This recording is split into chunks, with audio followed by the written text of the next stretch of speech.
identitas bahwa itu merupakan bagian daripada ujung atap.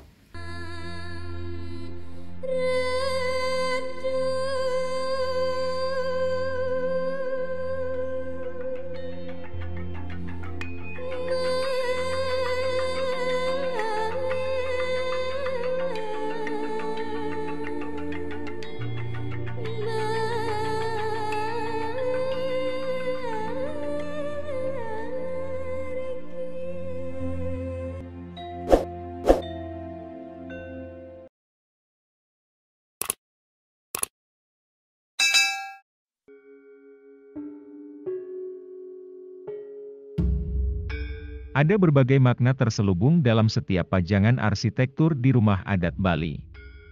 Salah satunya, makna murda, sebagian besar dapat ditemui di setiap atap genteng rumah warga Bali. Menurut Guru Besar Program Studi Arsitektur Fakultas Teknik, Universitas Udayana, UNUD, Profesor Dr. Insinyur Putu Rumawan Salain MSI, IAI, mengatakan, Ya, secara spesifik saya tidak dapat bacaannya, katakan. Artinya secara resmi belum saya dapatkan di dalam bukti tertulis, tetapi makna daripada morde yang di atas itu diambil adalah merupakan identitas bahwa itu merupakan bagian daripada ujung atap.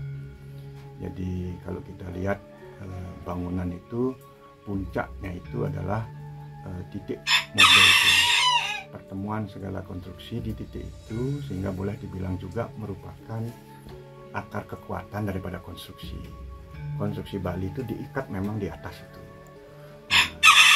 Kemudian baru ditutup dengan apakah itu alang-alang, apa genteng, apa sirap, dan yang lain-lainnya. Kalau di tempat suci mungkin pakai hijau. Nah, di titik itu lalu untuk mempertahankan struktur bahan yang ada, karena tempo hari kan tidak ada yang kedap air, kita katakan tidak ada beton, dibuatlah kereb gitu, kereb penutup gitu, sehingga penutup ini tidak membuat air hujan maupun panas langsung itu merasuk ke antara semua titik konstruksi yang bergabung di titik puncak atap itu. Kemudian karena sekarang misalkan sudah modern, bangunan modern, atap ada genteng, ada pemubuk yang mulai dari tanah liat yang dibakar, katakan ada yang karang pilang, misalkan ada malah genteng beton dan yang lain-lain. Mordenya itu tidak ada dibuat di pabrik ya. Jadi mordenya itu dibuat handmade berdasarkan katakan kreativitas seni orang-orang di Bali. Mungkin menggunakan batu paras itu, mungkin menggunakan batu baras cetak, dan sangat mungkin juga itu dibuat melalui beton cetak. Dan itu selain tadi memberi makna kepada ikatan, kepada mempertahankan kekuatan konstruksi, dia juga bisa menjadi perlambang yang memberikan makna bisa identitas yang pemilik rumah. Kemudian juga ada harapan menginginkan keselamatan untuk gedung dan keseluruhan isi bangunan itu dengan mengambil motif-motif tertentu. Jadi kalau kita lihat, karena perkembangan zaman di masa kolonial itu, morde itu dijadikan crown itu adalah mahkota. Jadi mahkota itu adalah sesuatu elemen estetika yang menambah keagungan, kewibawaan, kecintaan, dan tentu kalau dipercaya itu memiliki nilai-nilai yang dipandang, misalkan magis itu angker gitu ya. Sehingga berikutnya pun ada yang membuat morde itu sebagai gambaran daripada mahkota yang diimpor dari bentuk-bentuk mahkota di Belanda begitu. Mungkin bisa dilihat nanti di beberapa bentuk-bentuk bangunan kuno yang ada di daerah pedesaan, kita masih bisa lihat. Kemudian yang paling sederhana bentuk waluh itu misalkan ya.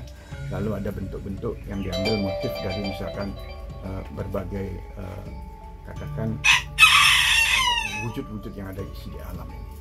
Jadi kurang lebih seperti itu sebenarnya titik maksud daripada ada morde, dan itu hanya biasanya dimanfaatkan pada titik pertemuan atap tadi yang tadi. karena ada juga di titik pertemuan itu yang bentuk bangunannya tidak menggunakan persegi empat benar atau atapnya persegi empat panjang, itu disebut dengan bentale. Bentale yang di ujung-ujung atap bagian bawah biasanya menggunakan motif-motif yang disebut dengan ikut teledu gitu. Di beberapa daerah misalkan di Makassar misalkan atau di Bau-Bau saya lihat itu ada menggunakan motif ayam ya, ada menggunakan motif naga gitu, dan lain-lain. Jadi ada berbagai filosofis yang bisa masuk di dalamnya yang dipercaya memberikan keamanan, keselamatan, kebahagiaan bagi pemilik rumah.